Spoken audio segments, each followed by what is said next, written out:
इनका सबसे पहला रूप है शैलपुत्री। शैलपुत्री अर्थात पर्वतराज हिमावन की पुत्र। इनका वाहन वृषभ है और इसी कारणवश इन्हें वृषारुधा के नाम से भी जाना जाता है। नवदुर्गा का दूसरा रूप है ब्रह्मचारिणी। ब्रह्म अर्थात तपस्या, चारिणी अर्थात आचरण करने वाली।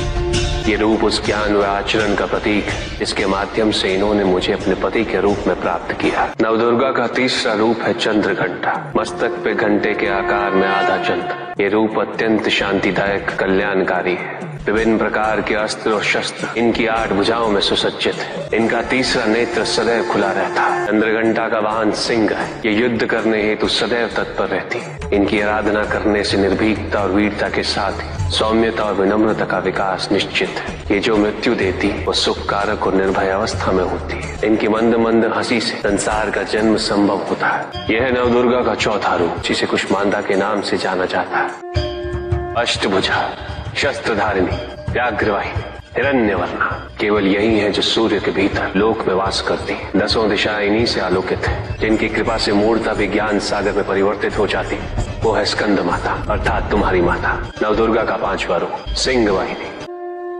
और इनकी उपासना द्वारा मोक्ष का मार्ग सुलभ होता है। जिस रूप में इन्होंने महिषासुर का वध किया वो कात्यायनी कहलाता है। इनकी आराधना करने से अर्थ, धर्म, काम और मोक्ष फलों की प्राप्ति होती है। श्याम रंग, फलों की प्राप्ति होती है। श्याम रंग, खुले केश, एक हाथ में लोहे का कांटा और एक में खड़ग, जिनका आशीष शुभों का कर्ता और कारक है।